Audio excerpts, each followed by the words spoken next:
In the titration experiment, our job is to determine of these 6 acids, which acid is our unknown acid.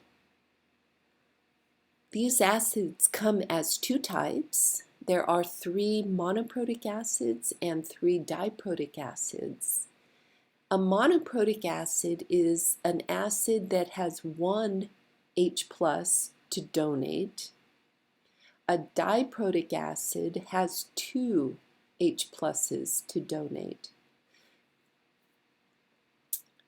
In a monoprotic acid, that's shown combined with sodium hydroxide in reaction 1, so that is on a 1-to-1 ratio, 1 acid to 1 sodium hydroxide, whereas a diprotic acid is on a 1-to-2 mole ratio. That would be shown in reaction 2.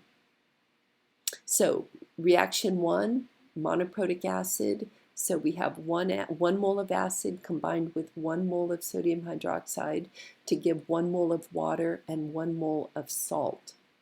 In a diprotic acid, reaction 2, we have 1 mole of acid combined with 2 moles of sodium hydroxide to give 2 moles of water and 1 mole of salt.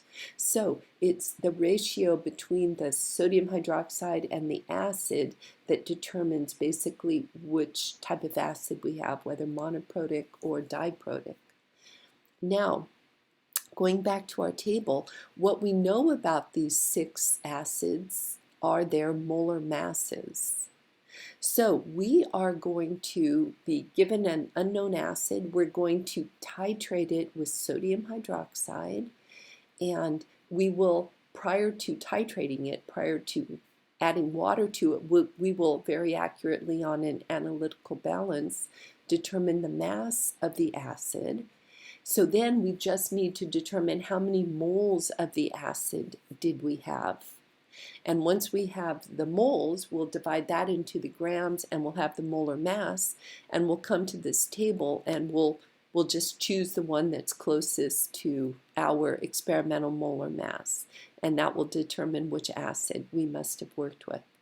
Okay, now going back to these 2 reactions. So we will combine the acid with sodium hydroxide.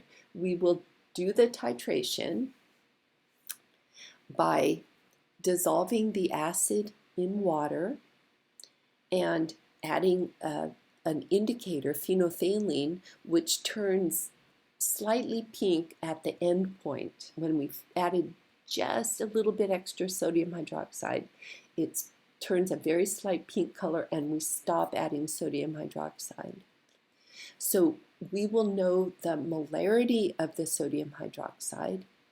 We will have the volume of sodium hydroxide that we added. So molarity times the liters of the sodium hydroxide will give us the moles of the sodium hydroxide.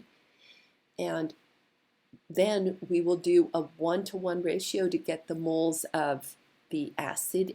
If it were monoprotic, we will do a 2-to-1 ratio between the base and the acid to get the moles of the acid if it were a diprotic acid. And that will give us the moles of the acid, and then we will divide those into the initial grams of the acid. And if our number comes out to be like one of those in the table here, then we will know which acid we worked with. So here's the procedure. So read that over carefully so that you understand when you look at the lab video what's going on.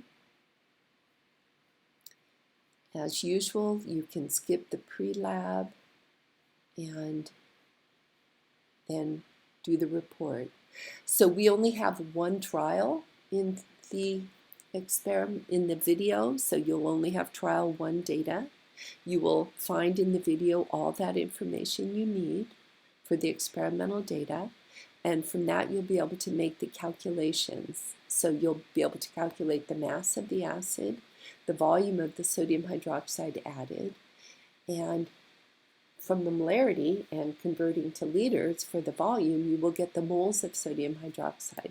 Now, in this next part, we have the monoprotic acid calculations, and then the next part is the diprotic calculations. So run through for trial 1 all this data. Of course, you won't have any average molar mass of acid if monoprotic, or average molar mass of acid if diprotic, because there's only trial 1 data. Okay, and then you will, from the closest molar mass comparison, you will determine what the acid is. And then you will do these questions. For question 1, during the titration, we periodically rinse the Erlenmeyer flask with water. Why does the addition of water not affect the titration's endpoint? I mentioned that in the video, so look through that again to make sure that you understand that. In question 2, you're doing an percent error calculation. In question 3, we are kind of like doing it in the opposite direction. So, a reminder, phenolphthalein is pink in sodium hydroxide and colorless in acid. Right at the end point, so when we have just about equal amounts of acid and base, it's a very, very faint, light pink color. If we have a lot of base, it's bright pink. If we have no base, it's colorless. And question 4 is dealing with another acid, a triprotic. That means it has 3 H pluses to donate to the sodium hydroxide, or in this case, the potassium hydroxide. So when you have done all these calculations, scan your report, get a PDF file, and submit it.